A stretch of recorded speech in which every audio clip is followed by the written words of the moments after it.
Hi, everyone. Thanks so much for listening to the Admit One podcast, where we interview students who have successfully navigated the college admission process and earned their ticket to college.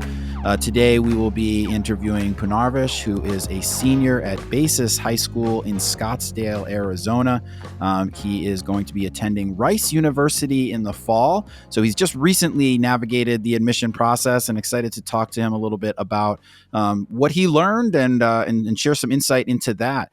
He's going to be potentially studying sports medicine and physiology at Rice. And so thanks so much, Punarvash, for joining us today. Excited to talk to you a little bit about your journey in the admission process and learn more about, some of the things that made you successful throughout high school.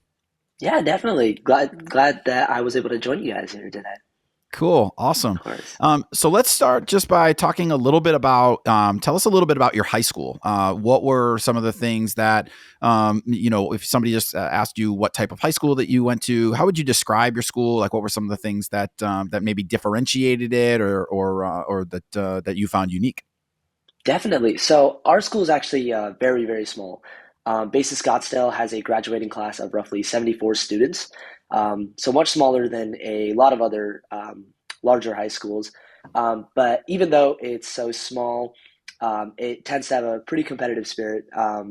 Everyone tries to aim pretty high, tries to push themselves to the best of their ability. And I think it was a completely different experience than many of my other friends at different public schools. I think one thing that was super interesting about ours was that we were able to know everyone since fifth grade. It's a 5 to 12 school as well, so we were able to build a ton of pretty interesting friendships and grow together. So that's something that's just super unique about our school and something that I really enjoyed personally. Cool. So let's kind of bring it back to when you entered high school. Were you thinking about maybe going to other schools? You said you'd known each other for a long time. Like, what was kind of the thought process on going to Basis, and did you give any consideration to other places, especially as it's a little bit of a smaller place? Right, definitely. So that was one of my initial concerns. Maybe I would struggle a little bit given that it was so small. Maybe the opportunities would be as great. But one of the biggest reasons that I continued staying was actually it was during COVID. My freshman year was right during COVID, and I toured a couple other schools. Didn't necessarily seem like the right fit, and I wasn't willing to kind of just put myself out there completely into a completely whole system, completely new system, and kind of just start completely from fresh there. So I was able to kind of stick with the same school that I had been in, and it was a super great experience. Probably one of the best decisions I've made today. And one of the biggest concerns for our school was it's academically challenging when it comes to high school. But I think the biggest thing for us is, I guess, just being able to know the system, being able to, learn proper study habits and being able to do your work on time and everything. Ultimately, it doesn't make it too hard. And so that's what I heard from some of the past seniors and past juniors and some of the other high school students. And they told me the exact same thing. And so I continued on, and super great experience so far. Awesome. And then, so tell me a little bit about, because you had mentioned that it's like kind of a competitive spirit and competitive energy in there. Talk to me a little bit about what that looks like from an academic standpoint, because you take some pretty rigorous courses, and we'll get into all of those over the course of the podcast. But like in your ninth grade year, you're starting off with an AP Calc BC. You're taking an AP Human Geography. You're taking AP Government and Politics. You're taking honors bio, honors English. So that's a pretty robust and advanced ninth grade curriculum, and it certainly increases as you move through high school. But talk to me a little bit about like what was that like from a planning process standpoint, and then also the competitiveness, the competitive nature of the high school. How did that operate for you? Definitely. I think my high school is very good at this. They're really able to push students and able to get them to as many classes as they'd like to take. And some of these were required courses that we needed to take. But some of these were just things that we personally chose, we were personally interested in. And our school doesn't necessarily have a limit on the number of APs we take. So it's just up to your own discretion. And that was something that was super unique compared to other schools, which sometimes tended to have a limit or kind of restricted you in a way. But my school was super amazing about that. And when it comes to planning, it was mainly just what courses really interested me. Um, I also joined the school given that I wouldn't have to worry too much about selecting courses that would look good on the college transcript because I knew my school did a great job at already preparing students. So I was always trying to pick courses that I genuinely enjoyed and I was super interested in. And it ended up working super well. I was able to pick tons of different courses that uh, piqued my interest specifically and kind of changed how I wanted to pursue whatever field of medicine that I was going to pursue in the future. And did you know going into high school, or did you think many times we as students will say, "I know I want to pursue medicine," and then they take a class or two and they're like, "I don't think I want to do that." Did Right. you have sort of an idea that that was what you wanted to pursue as you began high school? Did that shape or alter any of the courses that you took? Like, what was kind of the thought process there? Definitely. By the time I came into freshman year, I was pretty certain as to what I was going to do. But right before freshman year, completely clueless. Was completely unsure as to Mhm. what I should do. But I really thought about it over the summer and realized, hey, I feel like medicine would be a perfect fit for me. I genuinely enjoy medicine. And so I wanted to pursue a career in medicine in the future. So some of the courses were definitely related to the scientific aspect of it.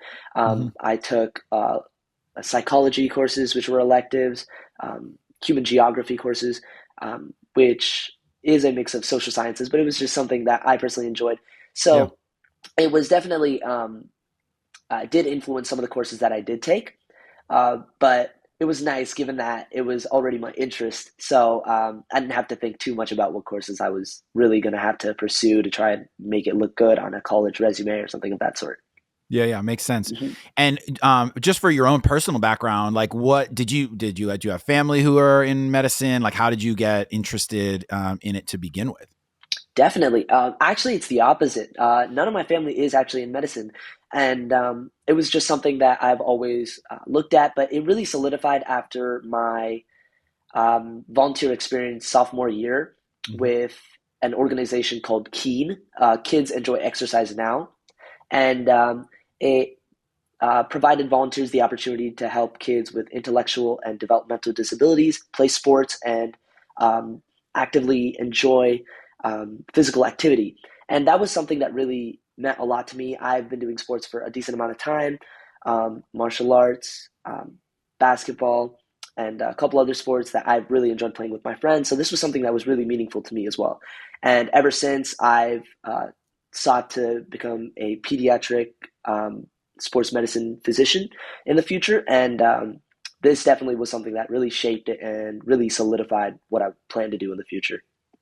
Excellent. Mhm. So let's talk a little bit about like extracurriculars in general. You Mhm. said, basketball and you played sports and obviously it sounds like a little bit of volunteer work. What would you say are like the couple, like maybe the two or three most prominent things that were part of what your overall extracurricular profile was? And maybe like how did those evolve over the course of high school?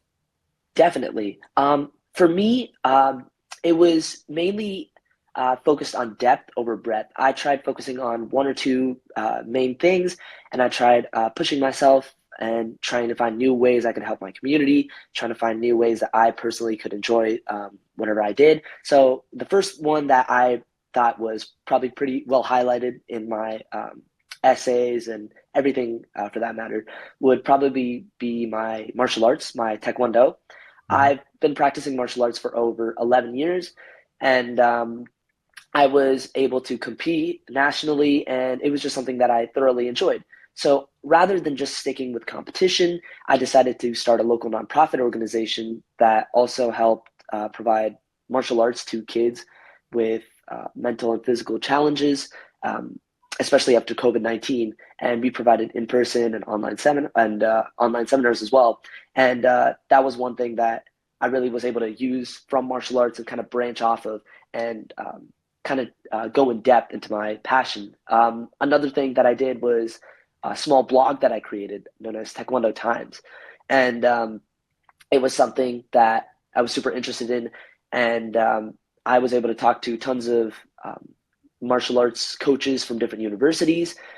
Because when I go to college, I also hope to join a martial arts team, and I was super unsure of the process and how they worked. So I kind of talked to a bunch of them and interviewed a couple coaches, and it was a super fun experience. Really loved enjoying it, and Yeah. it was super fun about it.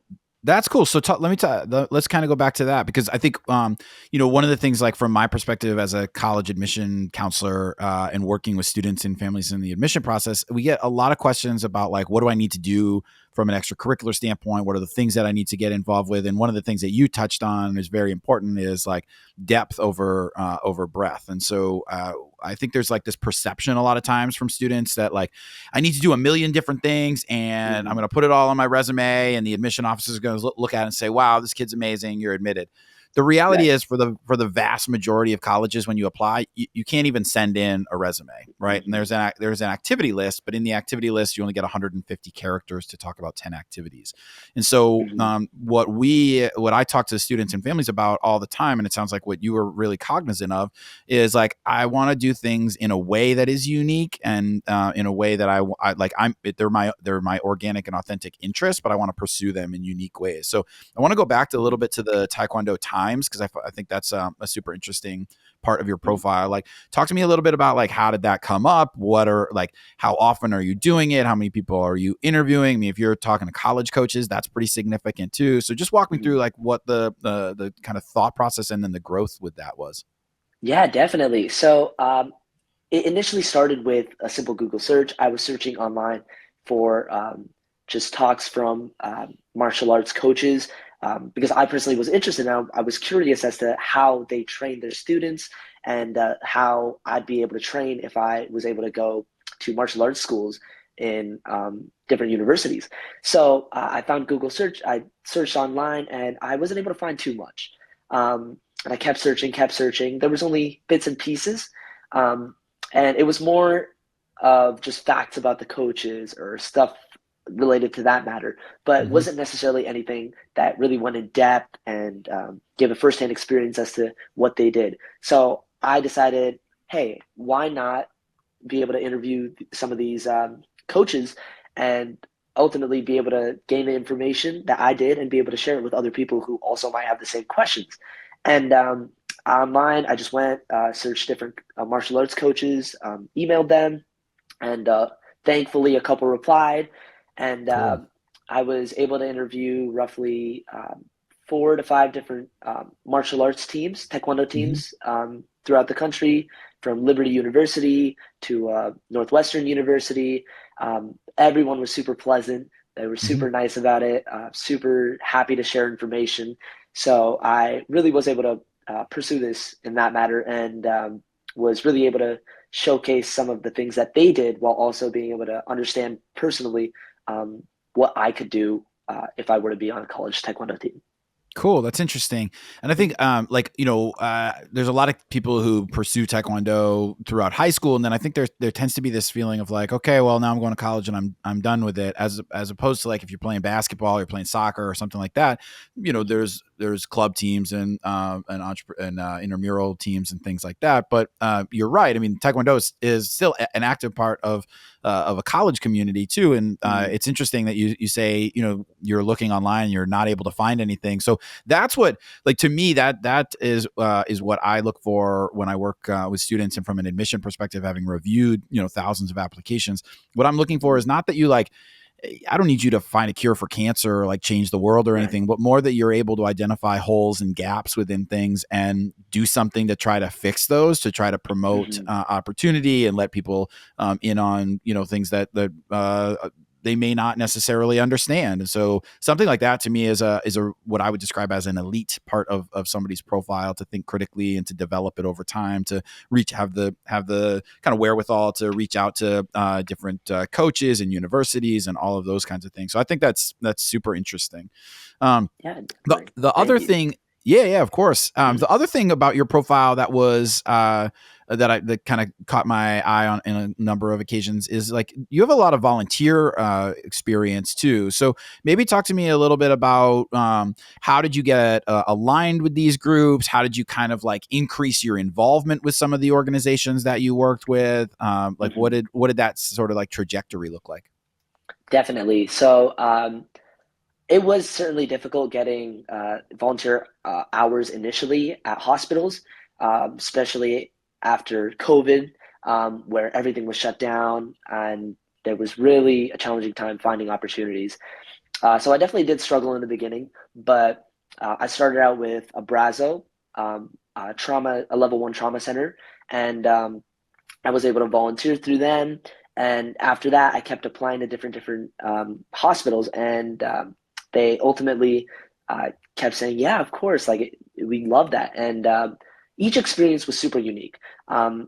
Even though I have volunteered at these four different hospitals, every single one of them had a different unique experience and a different task that I needed to accomplish, and different opportunities that I was able to pursue. And in one of them specifically, where I volunteered, Hospice of the Valley, instead of just sticking as a volunteer, I decided to be able to have a continued positive impact and be able to get my hands into the medical field as well. And I became a certified nursing assistant. It's in Arizona, luckily, you have to be 16 to be Mhm. able to be a certified nursing assistant. So I was able to find a course online, did it over summer, and worked at Hospice of the Valley, all while volunteering as well. And for me, that was just something that was super interesting, personal passion as well, talking to geriatric patients and just patients who are near end of life, and just being able to help them in any way possible and try to make them feel as comfortable as possible. And it was something that was super amazing to me that I was able to find as a volunteer as well as a certified nursing assistant. Cool. That's great. Hmm. So now I want to get into a little bit of like your college search process as you Hmm. start to move into like middle of your junior year. And Hmm. let's think about it first from an extracurricular standpoint. Are you at this point like cognizant of the things that you're doing? Are you trying to do things to develop your profile? Like, are you thinking about, okay, this is going to be important. I want to make sure I get into multiple hospitals. I want to make sure, like, I love the fact that you're a registered nursing assistant. That's super cool. And then you've got, Hmm. the keen volunteer work. So are you at this point, you've got a lot of things, but are you cognizant of like, I want to focus on these couple of things and elevate them as much as possible from a college standpoint? Or is it more just an authentic, like, I like doing these things, I'm going to keep building on it? Definitely.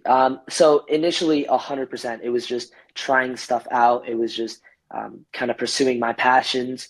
Um, and a little bit later on, I guess about junior year, maybe middle of junior year, late junior year, I started focusing on the depth aspect of it, being able to take it a little bit further, um, and all while pursuing my passions. I didn't want to do anything that, wasn't really me and Yeah. wasn't something that I personally enjoyed. So it is definitely finding those things that takes a long time. But once you do find those things, just pursuing it and really pushing yourself to go beyond and try to find, as you said, holes or gaps in what's needed, and being able to try and fulfill them is something that I genuinely enjoyed. And it was certainly a challenge trying to figure out where these holes were and how I could make a positive impact, even though I was just in high school.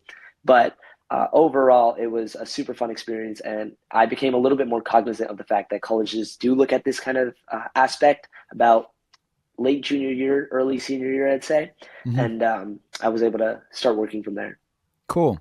So then Mhm. as you start thinking about like applying to colleges and thinking about like your list, how do you start this process? And we can kind of work backwards. Like, was Rice Mhm. always at the top of your list? Was it always a place that you knew about, that you were interested in? Like, how did you develop what your school list looked like initially? Definitely. Initially, it was a long, long list. I was very unsure as to where I'd go. I had roughly 40 to 50 schools on it.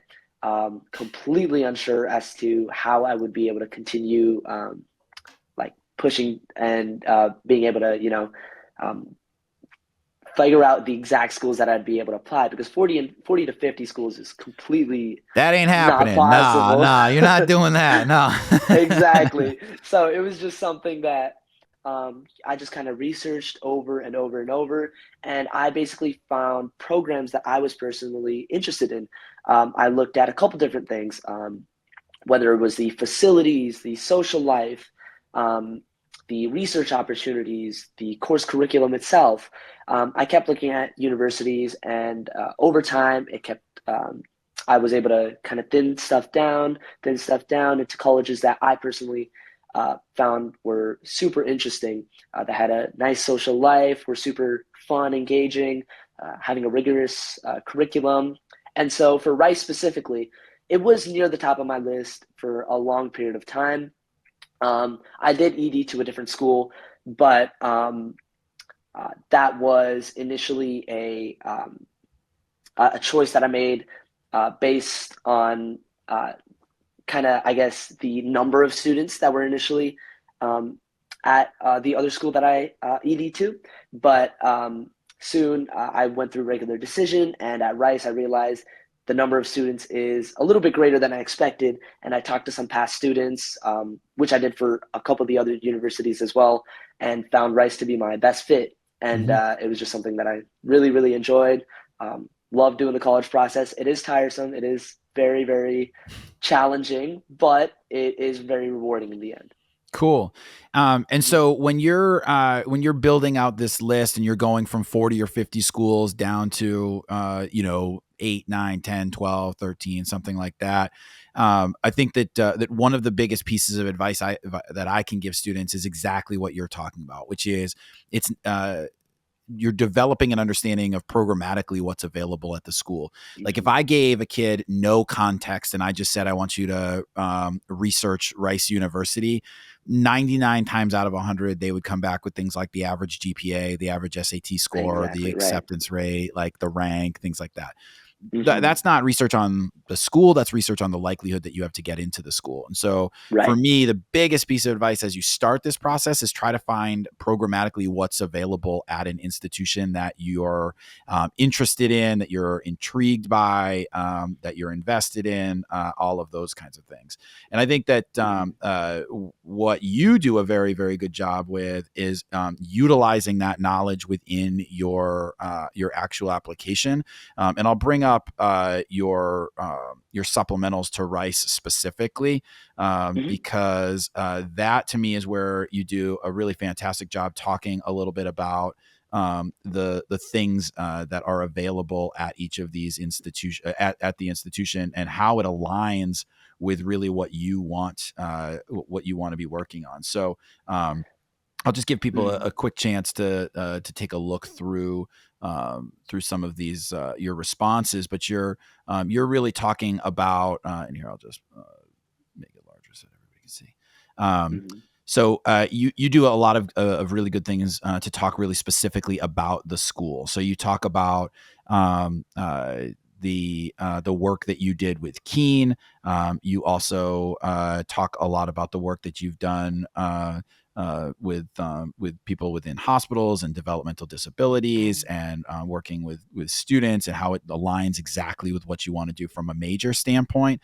And then Mhm. as you get into the why Rice specific questions, you're talking about the Stroke Grand Challenge competition, which is specific to Rice. You're talking about the summer undergraduate research internship at Houston Methodist Hospital, and that Mhm. aligns with the work that you've already done.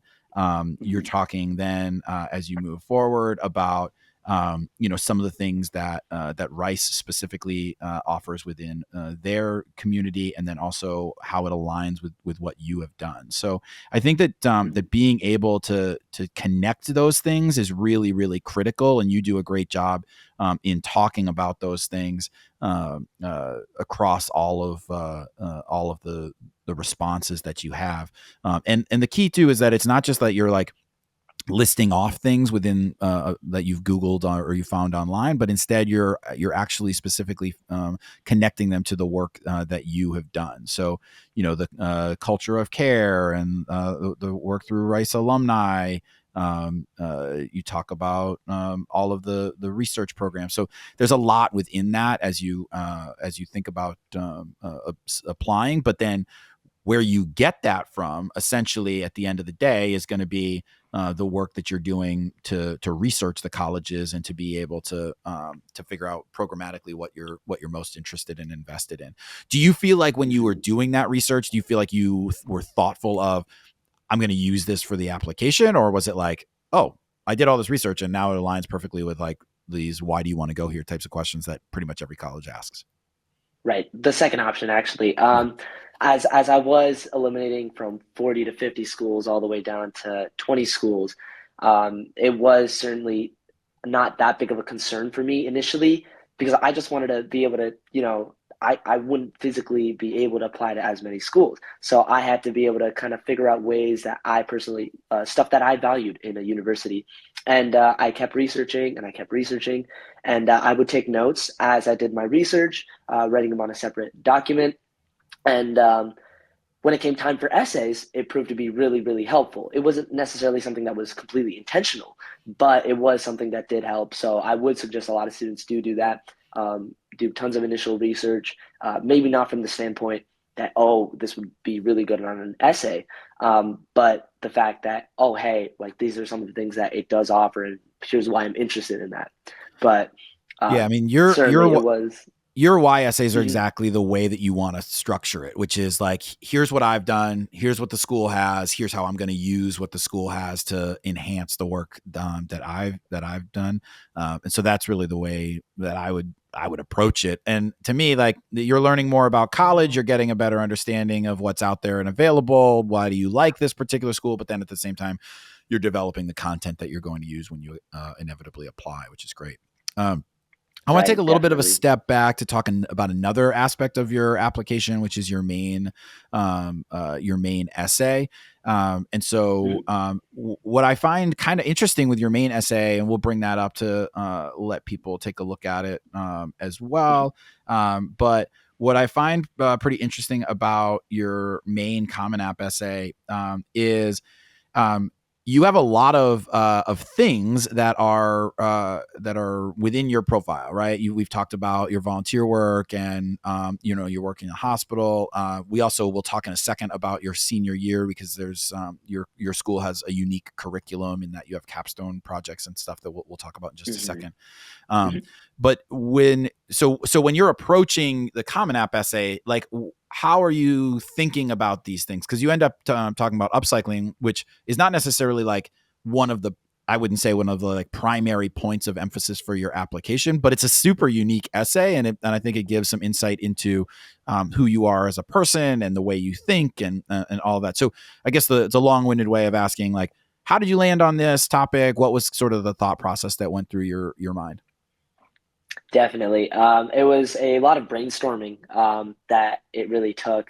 Um, Initially, I was thinking about maybe writing about something related to um, something in my 10 activities or something of that sort. But I just kept thinking about it, and I knew a lot of colleges would, initially have other supplemental essays that I'd have to write about these in. So I wanted to do something completely unique, something that I had been doing for a long time without necessarily completely realizing it. And I landed on upcycling, and the more I thought about it, I had a ton of different drafts overall, and we um, were able to ultimately figure out some of the things that upcycling really how I applied upcycling and where I used it in my life, and this isn't necessarily something that you really can see in one's application. Um, this is just a small story and a little bit about what I did with that story. And it was just something that I had done for like a very long time without really realizing it.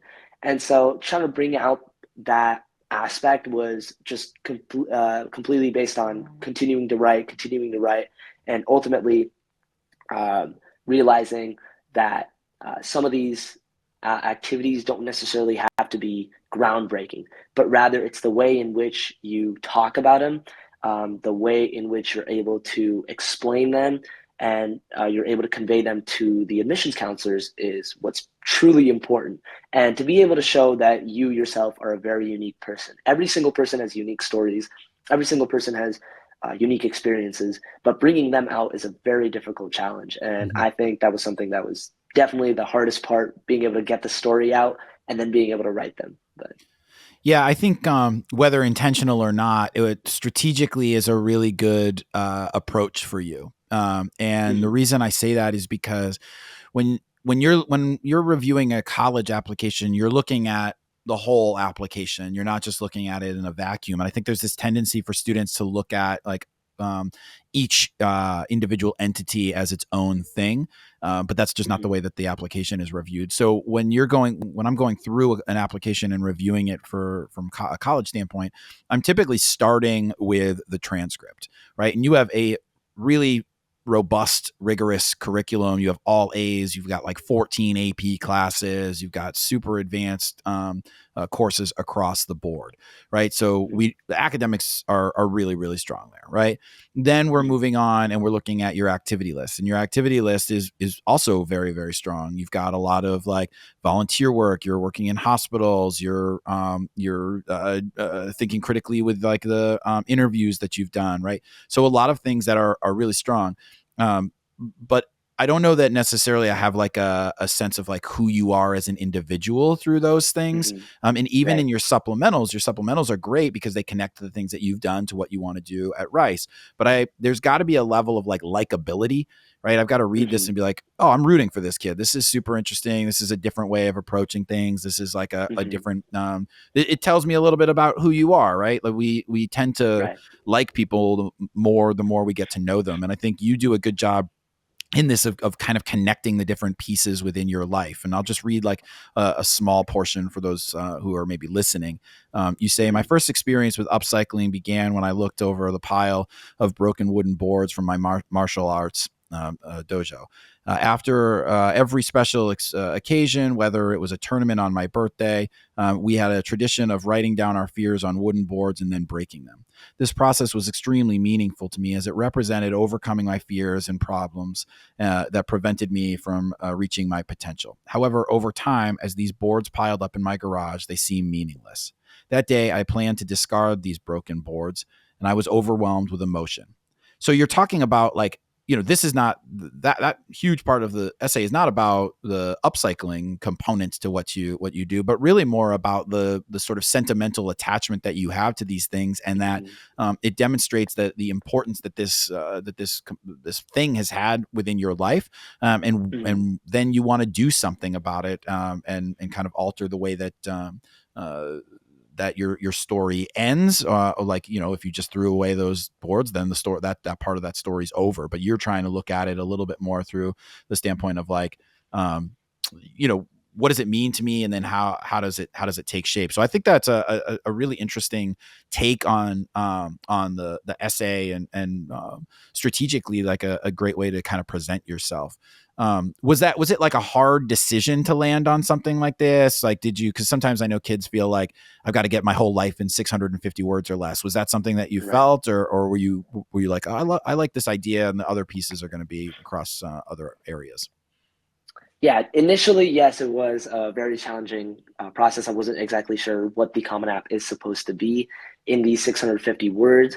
Though it may seem like a lot initially, as you start writing, you realize it's not as much as you really expect it to be. Mm-hmm. So you aren't really able to focus on your entire life as a whole. You just want to be able to talk about something particular that has made a pretty big impact on you.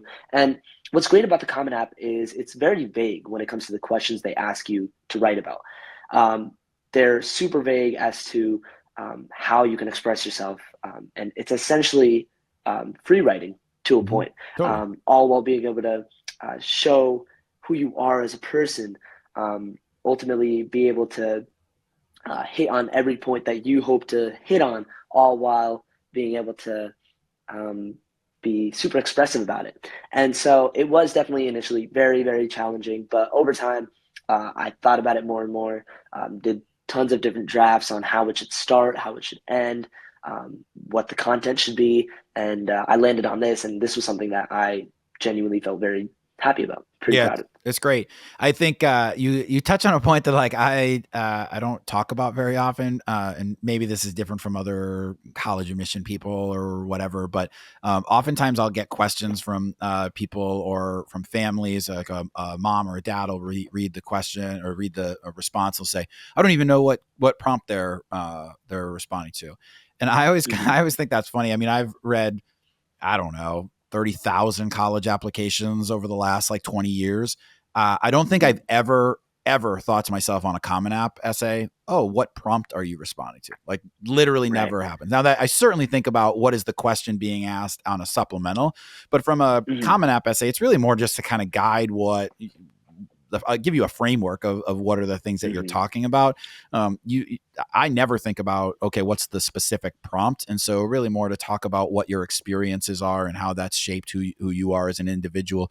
And sometimes people have like those kind of like likability pieces of their application in other areas. And so maybe the Common App Hmm. is not necessarily the best strategic place to be able to do it. Or if you're applying to a Hmm. school like Northeastern University, which doesn't have any supplemental essays, maybe you want to focus Hmm. on like a primary point or story or experience within your profile. But for you, especially at a school like Rice, and it's partially I think why it aligns so well, is you have a lot of opportunities to talk about other aspects of your profile, and so this is a great way to give you other pieces that you're able to highlight, which is fantastic. With the last like couple of minutes here, I Hmm. want to talk a little bit about, just because your high school has a little bit of a different senior year curriculum and the programming and stuff like that. So talk to me a little bit about what your capstone projects are at your school, and just for people who are listening, generally in high school, you're going to take your AP classes, you're going to take advanced courses, and then in your senior year, you have the most rigorous curriculum, which for the most selective colleges, you might a student might be taking 4 or 5, maybe even 6 AP courses during their senior year. But for basis and at your high Hmm. school, you don't take any AP classes. But talk to me a little bit about what that Hmm. curriculum looks like, and is that something that you talked about within your college application as well? Right, definitely. I thought it was super unique. Basis, we actually end in February, so we don't have school from February all the way till the beginning of the college freshman year. So we finish most of our requirements. Our most rigorous years tend to be our sophomore and our junior year, and senior year isn't as rigorous, but it does have super fun classes that we personally are interested and are able to take. Um, and I think what's really nice about that is it's not as stressful. And we're not having to worry about, oh, we have to eventually take these AP exams. I have to worry about all of that, but rather it's just an opportunity to continue learning. Um, for me specifically, one of my capstones that I took was organic chemistry. I knew that would be very, very challenging, and it's a weed out course when it comes to a lot of college Mm-hmm. students Yep. who want to pursue pre-medicine. So just being able to take it and just learn for the sake of learning was something that was super nice. Not having to worry too much about um, the grades of them and how hard they are to be able to pass. It was just something that was super nice and able to, push myself into. And the capstone curriculum itself is very similar to honors courses or anything of that sort. They are somewhat rigorous to an extent, but you just want to stay on your task, be able to push yourself and continue just working hard at them. And they're a pretty fun class to take. Yeah, it's a good way to end. But I will say, you also took Calc BC as a freshman, which which most people aren't doing. So, in order to get to Right. that point, obviously you've got to be sort of on the front end of it and doing well Hmm. academically, which obviously you were certainly there Hmm. throughout high school. So, um, Definitely. awesome. Well, I always like to end just by giving you a chance, if you have any like words of wisdom or things that you learned from this process that you feel like would be kind of a big thing that you would talk to somebody who's now starting to go through it, as juniors are now entering the admission cycle and starting to think about where to apply and what their list looks like and what does their profile look like. What would be like maybe a piece or two of advice that you might give to somebody who's just starting that? Definitely. One of the biggest things that I did that really helped me when it comes to the college application process, not making it as stressful as it can be, was pre-writing. Be sure to pre-write, be sure to have essays in hand that you are able to kind of edit overall and be able to use for each university. A lot of universities tend to use the very similar questions. Why us essays, or why this major essays? So you do want to have a couple essays that you have pre-written. Get started on them early, be able to write them, and continue editing them. And over time, you'll realize that it's so much easier to just look at a university and go, oh no, instead of going, oh, I have to write three new essays, just be, oh, okay, nice. I have these three essays already. I just got to exchange a little bit of information and we're all good. So it's definitely something that was super duper helpful for me, and something that I really thought was super helpful. And I guess one more big piece of wisdom is pursue your passions to the best of their ability. Don't, as previously stated, just push yourself to do everything. It's impossible. It's not really feasible. The biggest thing is pushing yourself and being able to work hard in whatever passion you really have, being able to take it to the next level, and it can be anything. Colleges really look for people who are super unique, who really care about what they're doing for their community or anything of that sort. So I guess just pushing yourself in your passions, finding things that you really enjoy and pursuing them. I love that, because I think sometimes, especially nowadays, we hear a lot of students who try to do everything that aligns with, like, they're trying to create the perfect story, and there's no such thing to that. And I think what you Mm-hmm. really want to do is engage in things in a way that will help you to demonstrate your ability to think critically and to be innovative. And you certainly demonstrated that throughout high school. So awesome. Thanks so much for taking the time, Punarvash, to talk to us a little bit about your experience. And obviously we're looking forward to hearing about how everything is as you attend Rice and start doing amazing things on campus there. Look forward to learning more about that experience in the future. But thanks for taking the time, and thanks everybody for listening. And we'll talk to you next time.